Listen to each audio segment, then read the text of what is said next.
listener production. The Paralympics are well underway in Paris at the moment, and they look so different to the first Games, which were held in Rome in 1960. There were about 400 athletes competing in 57 medal events across 8 sports. This year, there are 4,000 athletes competing in 549 medal events across 22 sports. But that's not all that's changed. The technology that assists competitors has radically improved. Wheelchair designs have been updated, track competitors run with blades made of carbon fibre, and these advancements have undoubtedly allowed athletes to achieve incredible feats. But is there a point where these improvements risk giving some athletes an unfair advantage over their rivals? Joining me now to discuss this is Professor John Cairney. He's the head of School of Human Movement and Nutrition Sciences at the University of Queensland. Professor Cairney, thanks so much for joining us. So the modified wheelchairs and running blades seem like the most obvious examples of Paralympic tech. But what else are athletes using in Paris at the moment? Oh my goodness, that's an incredibly difficult question. For every single sport, there'll be some kind of new technological innovation, whether it's an adaptive device like the ones that you're talking about. So maybe that's a good way to differentiate it. You know, an adaptive device is something that assists an athlete with their everyday movement. So blades, wheelchairs, those kinds of things. But then there's technology that's actually embedded into the sport itself. So the way in which, for example, archery works, then there's innovations in the technology that goes into the bows. So it's really, really very broad. And as we were talking about before we started, kind of always evolving and always changing. And then you've got the actual kit that the athletes wear, right? So even running shoes, all of that in some way, shape or form is affected by technology. So how fast has the tech changed over the years, and are there particular sports or codes where we see this the most or the fastest? Right. So probably the ones that would be most visible to people would be, like we were discussing earlier, the running events and the wheelchair events. But as I said, it's really evolving and changing everywhere. If we think of how fast technology has changed in society in general, then you would see that same kind of exponential upward curve in terms of the adoption in the Olympics. So it's really mirrors what's happening generally with technology in society. Now, obviously, one of the things that differs is just because you have a new piece of technology doesn't automatically mean that it gets adopted. The IOC has to review it. There has to be a committee that looks at what the impact of that tech might be.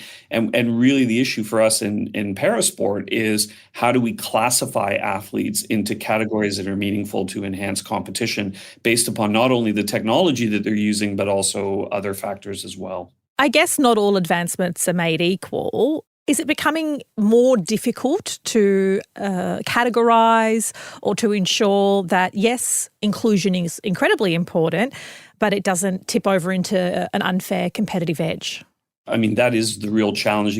Let's take a concrete example. So there's a lot of enthusiasm around what we call exosuits or exoskeletons. So these are actually things that people can wear. Say if you can't walk, for example, an exoskeleton might be able to assist you in upright mobility and being able to walk.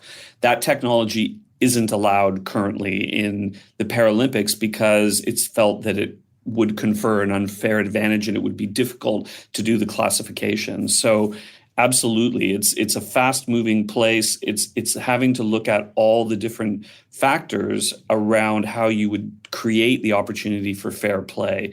And that'll always be, in some sense, the rate-limiting factor of how fast technologies can actually be adopted. I guess one of my considerations as an able-bodied person is who gets to decide and how much ableism is at play and how much, I guess, inclusion and support is at play. Do you think currently the balance is right?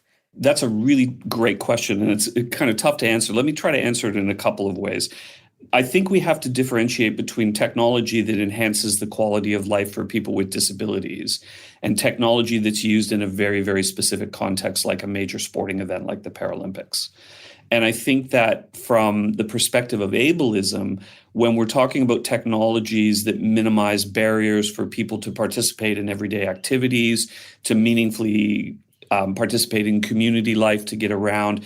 Those are very, very different. And obviously, as you say, we have to be careful that it's not all one group of individuals, able-bodied people, who are making the decisions about what counts and what doesn't. Are we getting it right in the Olympics? It's an ongoing conversation. It's an ongoing debate, but it's one that both athletes, disabled athletes and able-bodied athletes to some extent, and the professionals that work in the IPC and other organizations who both have disabilities and don't have disabilities are participating in that conversation and are part of that process. So I feel like the conditions are right there to make sure that we don't fall into traps around biases like you're talking about. But are we getting it right? Well, it's so complicated and it's so challenging. Obviously, we can always do better, and that's really what we're striving for. And what's the intersection between the classification system and technology? Because some athletes within the same categories will use tech that their rivals won't, but that's because their disability is different. Yeah, that's right. The classification system is really about the functional impairments that individuals have. So again, if somebody is in a competition like archery and they happen to be using the latest and greatest technology for a bow that they can afford or their country can afford, then that would be an example of where technology could be potentially an unfair advantage because it's about the tech, not so much about the disability, right? But what we try to do in classification is really look at the functional capabilities and then decide what category the person fits in best from a competition perspective. Again, there's so many different parameters to this, and that's what makes it so challenging in terms of creating that level playing field and fair play. In keeping with that idea of level playing field, what about wealth and access? Because there would no doubt be athletes from developing countries or even just countries that don't have as much access to assistive technology. Yeah. Are the Paralympics a place where we see a greater disparity between the haves and have-nots? Because you would have just seen in the Olympics recently that, for example, some small Asian nations or African nations dominating the medal tally in particular codes, but definitely wouldn't have the access to certain technologies. The inequities are so pervasive. So I've done quite a lot of work in the Pacific region, Pacific Islands, and part of that has been around, work around how do we create greater connectivity between what's happening in the Pacific and what's happening in Australia, affording opportunities, for example, for athletes to come here and train. Let's talk about classification for a moment. It costs money to classify.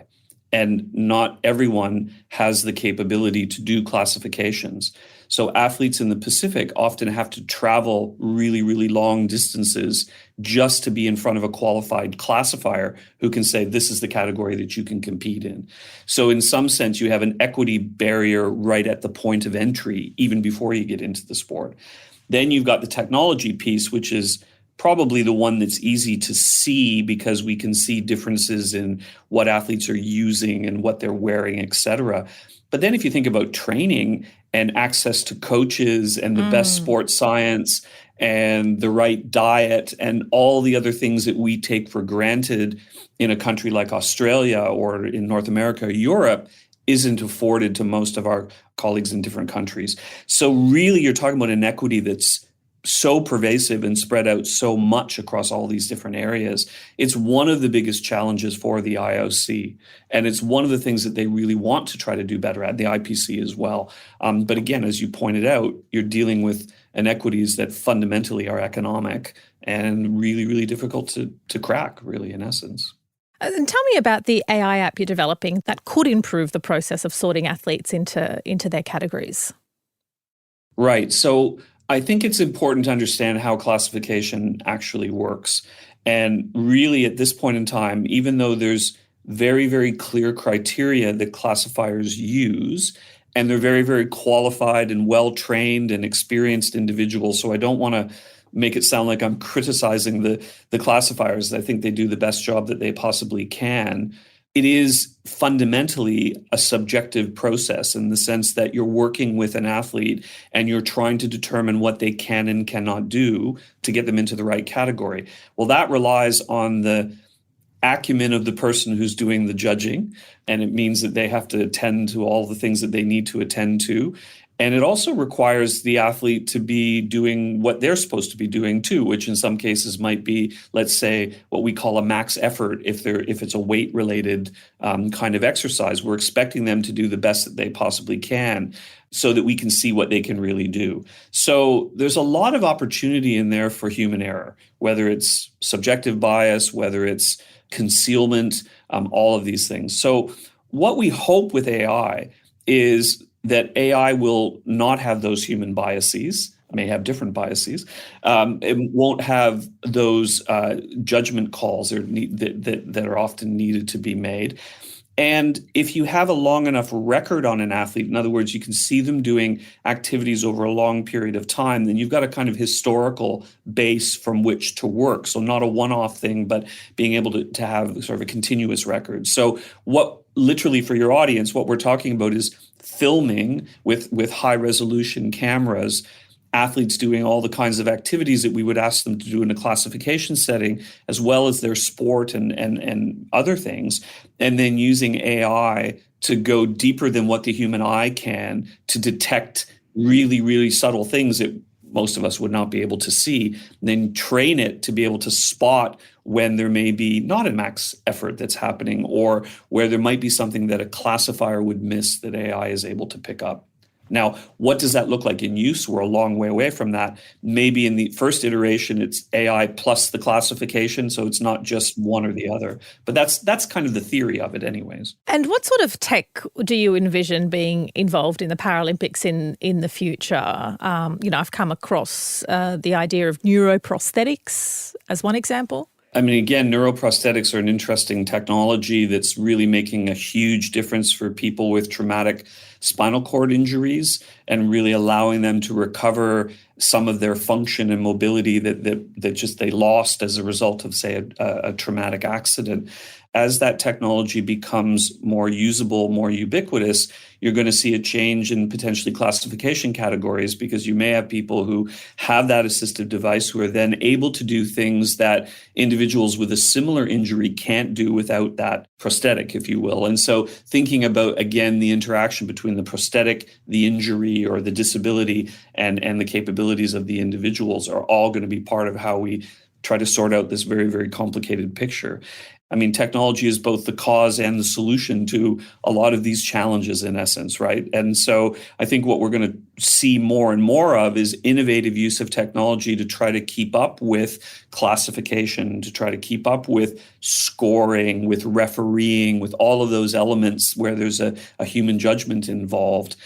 And we're going to see those advancements in technology that make a difference for the lives of people with disabilities so that they can do more, compete more, and in all areas of life. Professor John Cairney, he's the head of School of Movement and Nutrition Sciences at the University of Queensland. So this is really a fascinating and fast evolving space. And I can't help but think that while these improvements in technology are absolutely wonderful for people with disability, that it will, when it comes to the Paralympics, widen the gap between the haves and the have-nots, and that people like John mentioned from Pacific nations or those from other developing nations are probably going to fall behind because there is going to be even a greater barrier to access.